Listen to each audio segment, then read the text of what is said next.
Terima kasih Allah Bapa yang bertata dalam kerajaan surga atas tuntunan-Mu dalam kehidupan kami pribadi lepas pribadi. Hingga pada hari ini Tuhan berkenankan kami untuk boleh berkumpul di rumah-Mu yang kudus ini Bapa, untuk memuji memuliakan nama-Mu. Inilah setiap hati, jiwa, raga kami Tuhan kami serahkan ke dalam tangan-Mu. Kami ingin bergumul, ingin bersekutu dengan firman-Mu. Biarlah kami undang Roh Kudus-Mu Bapa yang memelihara hati dan pikiran kami. Dan Roh Kudus-Mu Tuhan kiranya memberikan hikmat pengertian akan firman-Mu, sehingga kami Tuhan dimampukan untuk memahami akan firman Tuhan. Di dalam nama anak-Mu Tuhan Yesus Kristus kami berdoa. Amin.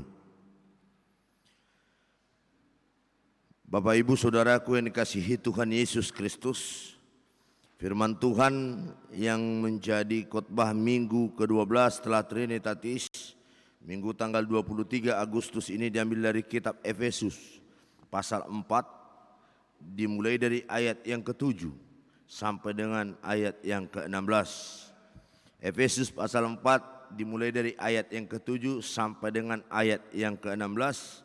Saya akan membacakannya kepada kita amang-inang.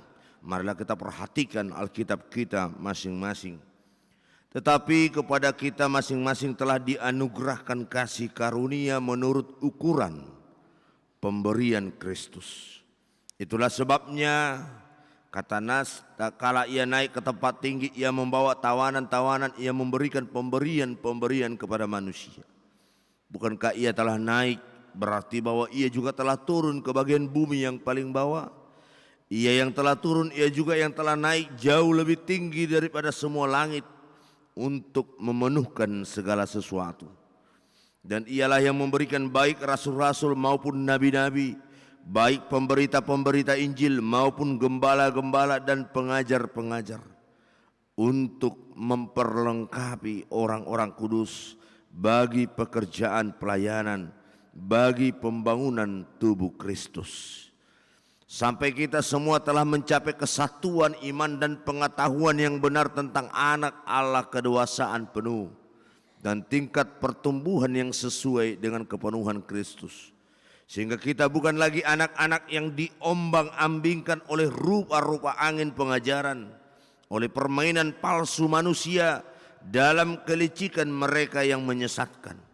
Tetapi dengan teguh berpegang kepada kebenaran, di dalam kasih bertumbuh di dalam segala hal ke arah Dia, Kristus yang adalah kepala.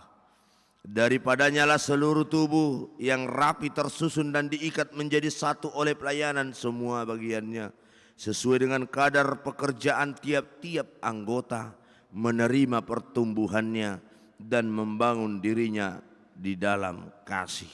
Demikian firman Tuhan. Bapak Ibu Saudaraku yang dikasihi Tuhan Yesus Kristus, topik minggu kita teguh berpegang kepada kebenaran.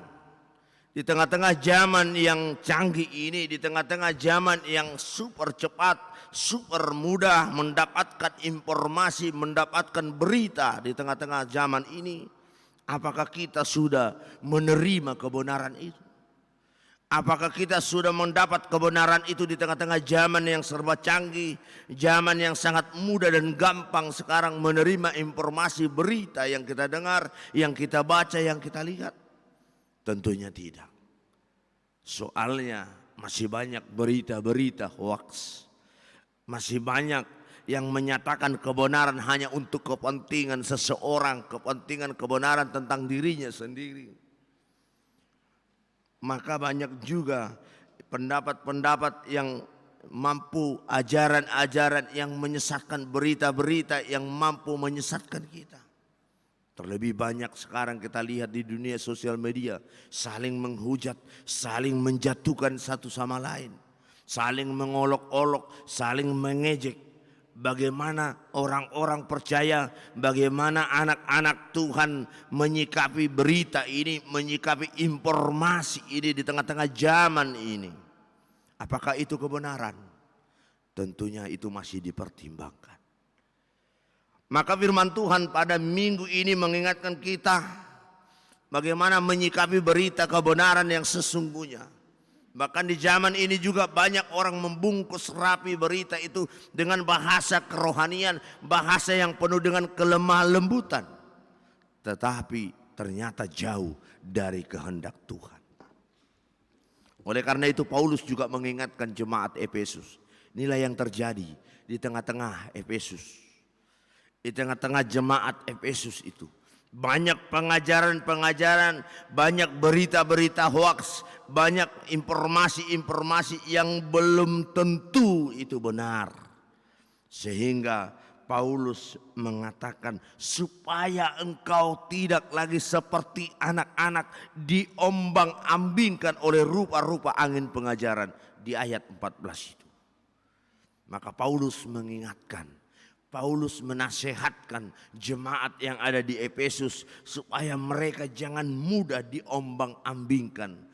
Supaya orang-orang percaya di Efesus itu tidak mudah langsung menyikapi bahwa informasi yang dia terima, berita yang dia baca itu adalah benar. Sangat gampang kan ketika kita lihat berita viral, wah ini sudah benar. Bahkan kita mampu hampir jatuh ke dalam dosa. Ketika kita baca atau kita dengar sebuah berita, langsung kita mampu hampir menghakimi. Ya kan? Hampir menghakimi. Saya tidak tahu Amang Inang membaca berita yang viral itu seorang anak marga purba yang kecil ya, yang dianiaya di sini Kalang itu di daerah sana kan, daerah sana. Tentunya saya mudah-mudahan kita jangan jatuh ke dalam penghakiman. Pasti kita, kejam kali itu mamanya, kejam kali itu namborunya, kejam kali itu mamak tuanya. Kita belum tentu, kita belum tahu informasi yang sebenarnya. Media bisa saja menambahi, membumbuinya biar supaya viral. Ada seseorang memviralkan itu kembali supaya FYP, monetisasi. Banyak orang membuat berita-berita sekarang supaya heboh, supaya pundi-pundi keuangannya dia mencari keuntungan pribadi dari berita-berita yang akan disampaikan itu. Maka Paulus mengingatkan kita pada minggu ini jemaat di Efesus juga dinasihati dia ada dengan 3 hal. Yang pertama, Amang Inang, saudara-saudaraku yang dikasihi Tuhan Yesus Kristus, Kristus memberikan karunia kepada setiap orang. Dikatakan di ayat 7 itu, tetapi kepada kita masing-masing telah dianugerahkan karunia. Amang Inang, tidak ada seorang pun dari kita yang tidak memiliki karunia. Masing-masing kita memiliki karunia, walaupun berbeda-beda talenta kita, berbeda-beda karunia yang kita terima itu. Maka Paulus mengingatkan jemaat di Efesus itu ketika mereka memiliki bermacam-macam, masing-masing beraneka ragam karunia yang diberikan Tuhan, diingatkan mereka kembali supaya memakai karunia itu dengan baik. Ketika engkau pandai berbicara, maka beritakanlah berita yang baik. Berkata-katalah dengan baik. Ketika engkau dikaruniakan mungkin ahli IT, ahli informasi, ahli teknologi, pakailah teknologi untuk yang baik. Maka Paulus juga mengingatkan beraneka ragam karunia itu. Dikatakan di ayat 11, dia yang memberikan baik rasul-rasul maupun nabi-nabi, pemberita Injil maupun penggembala, pengajar-pengajar, semuanya itu pemberian Allah. Semuanya itu karunia yang diberikan oleh Allah kepada kita. Maka jangan pernah hanya untuk mengambil keuntungan pribadi. Maka jangan pernah hanya untuk mementingkan pikiran pribadi kita sendiri. Jangan pernah kita menyombongkan itu. Tetapi pergunakanlah itu. Untuk di ayat 12 tujuannya apa? Untuk memperlengkapi orang-orang kudus. Tujuan Tuhan memberikan aneka ragam karunia kepada kita. Ada yang menjadi polisi, aparat, ada yang di kantor, ada yang ahli IT, ada yang ahli hukum, ada yang berkhotbah, ada yang menjadi petani, ada yang menjadi tukang gojek. Semua itu karunia pemberian Tuhan. Maka pakai dengan baik. Dengan satu tujuan kita, yaitu ayat 12, untuk memperlengkapi orang kudus bagi pekerjaan pelayanan, bagi pembangunan tubuh Kristus. Bagi pembangunan tubuh Kristus untuk kemuliaan nama Tuhan pelayanan kita Mang Inang. Sekalipun engkau mungkin berdagang kecil-kecilan, Ingatlah itu untuk kemuliaan nama Tuhan. Jangan merasa minder, jangan menjadi surut. Mungkin kamu menjadi pekerja ambil barang rongsokan, jangan merasa minder dengan orang yang berjas atau yang berdasi. Tetapi banggalah karena itu adalah pemberian Tuhan. Itu adalah karunia ketika engkau pergunakan, engkau pakai dengan baik. Karena engkau mengambil bagian untuk menyempurnakan tubuh Kristus. Anak-anak juga begitu, muda-mudi juga begitu. Ketika engkau diperkenankan Tuhan sekarang lagi belajar, lagi duduk di bangku sekolah, di bangku perkuliahan, mari pakai karunia yang Tuhan berikan. Mungkin di sekolah kamu memiliki karunia yang berbeda diberikan Tuhan. Ada yang pintar berbicara, ada yang pintar di dalam matematika, ada yang pintar di dalam ilmu fisika. Tapi jangan sombongkan karunia itu. Karena itu pemberian Tuhan, bukan usaha manusia, Bang Inang ya. Itu bukan usaha kita. Itu bukan usaha kita. Sekalipun ada katanya ketika kita belajar semakin pintar, tetapi ingat itu pemberian Allah, pemberian Kristus Tuhan kita. Itu yang dikatakan Amang Inang di 1 Petrus 4 ayat 10 di sana dikatakan, layanilah seorang akan lain sesuai dengan karunia yang telah diperoleh tiap-tiap orang sebagai pengurus yang baik dari kasih karunia Allah. Tujuan kita adalah untuk melayani satu sama lain. Maka mari kita dengan baik mempergunakan karunia-karunia yang diberikan Tuhan. Ini yang dinasihatkan oleh Paulus. Supaya jemaat di sana memakai karunia-karunia itu. Menyikapi ada ahli IT, ahli informasi. Mana informasi yang benar, mana yang tidak benar. Mana yang tidak baik, ajaran-ajaran yang tidak baik. Maka pergunakan kemampuanmu itu. Pergunakan karunia yang Tuhan berikan supaya engkau tidak sesat, supaya engkau tidak jatuh ke dalam dosa. Yang kedua, Amang Inang, saudara-saudaraku yang dikasihi Tuhan Yesus Kristus, teguh berpegang kepada Tuhan, kepada kebenaran agar tidak mudah diombang-ambingkan. Di ayat 13 sampai dengan ayat 14. Paulus mengingatkan, Paulus menasihati jemaat di Efesus. Dia katakan ketika kita teguh berpegang kepada kebenaran, maka agar kita tidak mudah diombang-ambingkan. Teguh supaya jangan mudah diombang-ambingkan. Dan song katanya halak bataki, emena masa digagak ursa, ahana masa imataula. Orang gereja kita ikut-ikutan gereja. Orang pertanyaan kita ikut-ikutan pertanyaan. Sebenarnya kita tidak tahu apa makna gereja itu. Apa makna pertanyaan itu. Mari tunjukkan jati dirimu. Ini yang terjadi juga di bangsa Israel. Maka Amos mengingatkan mereka melalui Tuhan. Tuhan mengingatkan Amos menyampaikan firman itu kepada bangsa Israel. Mereka hanya formalitas ibadah mereka. Ibadah orang yang paling taat beribadah. Tetapi ternyata ketika mereka selesai melakukan ibadah itu, mereka kembali kepada perilaku-perilaku yang Tuhan tidak kehendaki. Mari Amang Inang, saudaraku yang dikasihi Tuhan Yesus Kristus, kita diingatkan kembali supaya kita tidak menjadi anak-anak yang mudah diombang-ambingkan oleh rupa-rupa pengajaran. Bisa saja misalnya hari ini kita juga mengatakan banyak berita di informasi hari ini supaya kita dihasut. Banyak informasi-informasi yang mengajak kita, membimbing kita, menuntut kita, menjatuhkan kita. Maka kita harus mampu berdiri di dalam kebenaran. Sebab kebenaran itu adalah Yesus Kristus Tuhan kita. Supaya kita tidak mudah diombang-ambingkan oleh informasi-informasi itu. Supaya kita tidak mudah dihasut oleh orang lain. Kan banyak sekarang kan. Ibu tohodo itu songonom mahabi para ledwi, songonom mah.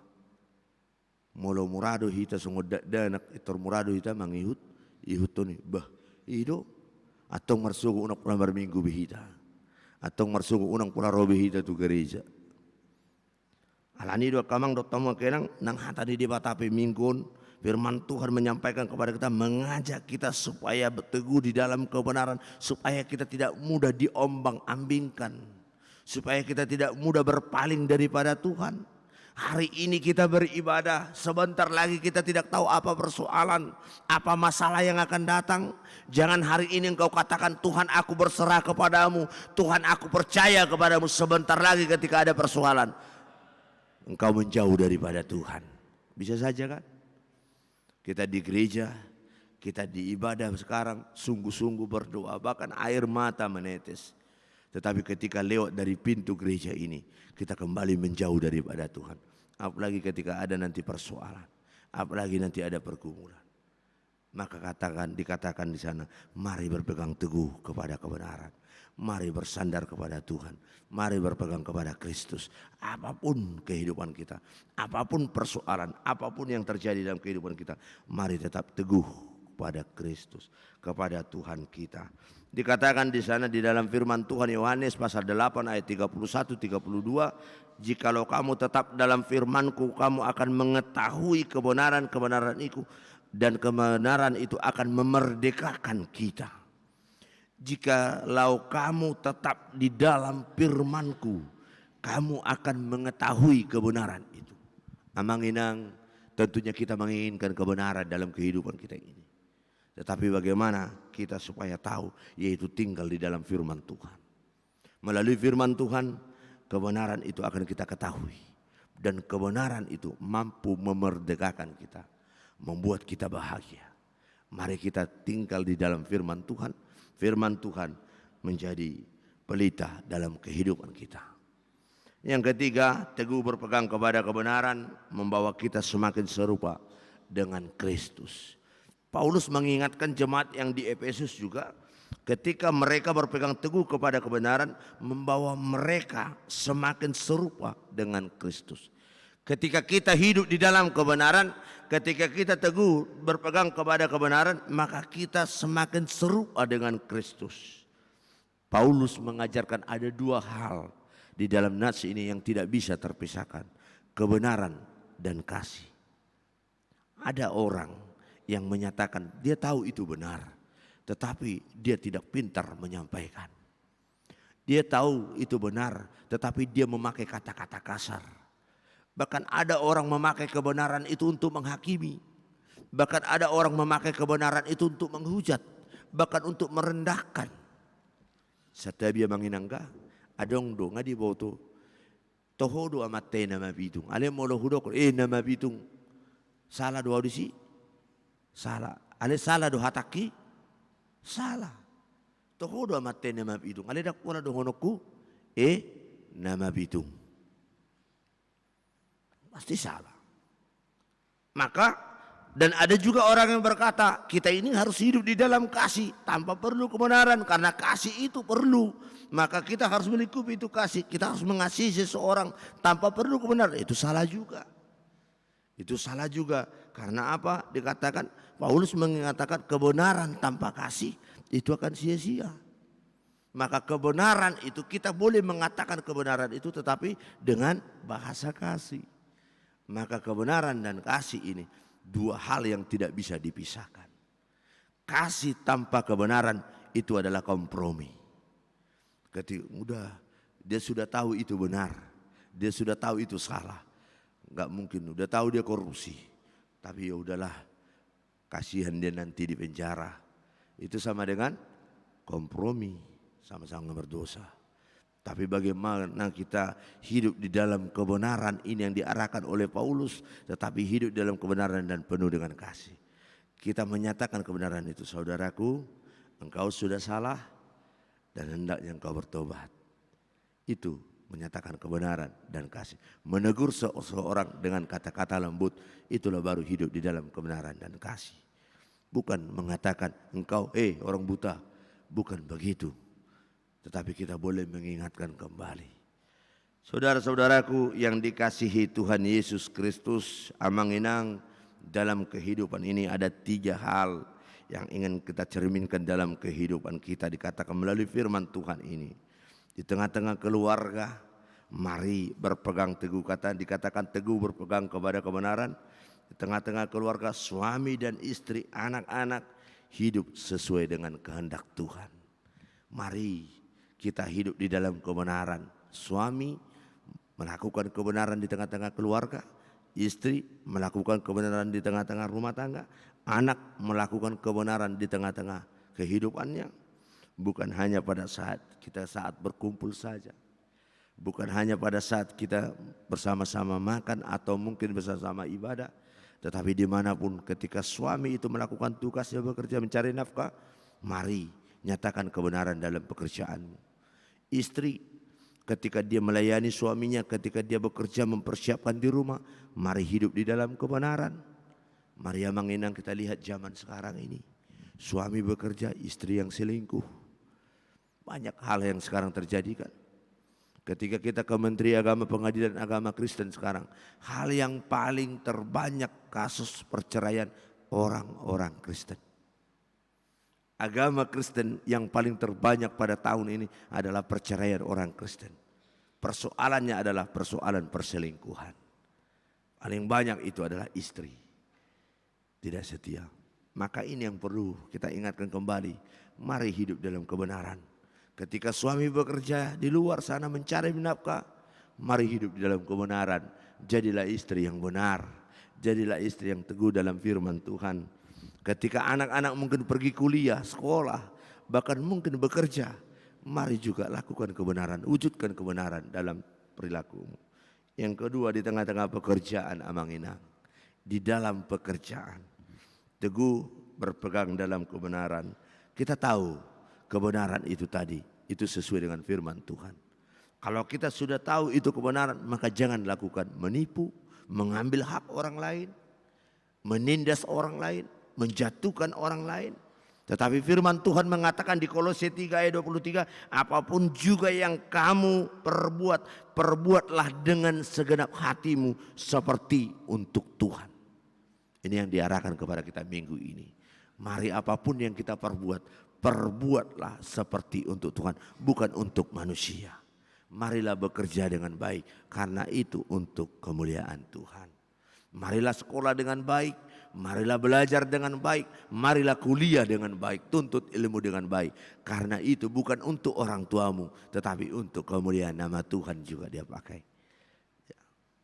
Yang ketiga, mari Amanginang dikatakan berpegang teguh dalam kebenaran, supaya kita mampu dalam menghadapi masalah. Di tengah-tengah ketika kita berpegang teguh dalam kebenaran, kita mampu menghadapi masalah dalam kehidupan ini. Kita diarahkan agar tetap percaya. Kita tetap percaya sekalipun keadaan tidak sesuai dengan harapan kita. Terkadang kita sudah hidup benar. Terkadang kita sudah beribadah dengan benar. Terkadang kita sudah melakukan tugas kita dengan benar. Tetapi apa yang kita tuai tidak sesuai dengan harapan. Tetapi firman Tuhan mengatakan hari ini agar kita tetap teguh dan percaya kepada Tuhan. Sebab apa? Firman Tuhan mengatakan di Roma 8 ayat 28. Allah bekerja dalam segala sesuatu mendatangkan kebaikan bagi mereka yang dikasihinya. Allah selalu bekerja. Walaupun mungkin pelayananmu, pekerjaanmu, perbuatanmu belum dihargai, belum ada respon, tetapi ingat Tuhan terus bekerja mendatangkan kebaikan untukmu. Walaupun mungkin sampai saat ini belum ketemu apa yang kamu impikan, tetapi ingat Tuhan tidak pernah berhenti bekerja dalam kehidupan kita masing-masing. Amin, kita berdoa. Terima kasih Allah Bapa yang baik yang bertata dalam kerajaan surga. Buat firman-Mu yang meneguhkan kami Tuhan, yang menguatkan kami. Agar kami tetap teguh di tengah-tengah kebenaran itu. Sebab Engkau adalah kebenaran ya Tuhan. Tuhan ajari kami Tuhan untuk senantiasa menjadi orang yang dewasa di dalam iman. Menjadi orang yang selalu percaya tetap teguh di dalam iman kepercayaan kami. Bapa yang baik, kami juga berdoa Tuhan. Kiranya Engkau Tuhan memampukan kami untuk melakukan setiap pekerjaan kami. Aktivitas kami, kegiatan kami Tuhan. Atas karunia yang Kau berikan kepada kami, biarlah kiranya Tuhan segalanya itu kami pakai, kami pergunakan dengan baik untuk kemuliaan nama Tuhan. Biarlah itu menjadi dupa yang harum, persembahan yang kudus bagi nama-Mu Bapa. Bapa yang baik, berkati setiap pekerjaan kami, setiap aktivitas kami, setiap talenta-talenta yang ada pada kami. Ajari kami Tuhan agar memakai itu lebih lagi untuk melayani satu sama lain, untuk pekerjaan, untuk memperlengkapi tubuh Kristus. Bapa yang baik, kami juga berdoa Tuhan pada minggu hari ini Tuhan, buat kegiatan kami hari ini, di mana sebentar lagi anak-anak-Mu remaja Naposo Bulung akan mengadakan evangelisasi KOR.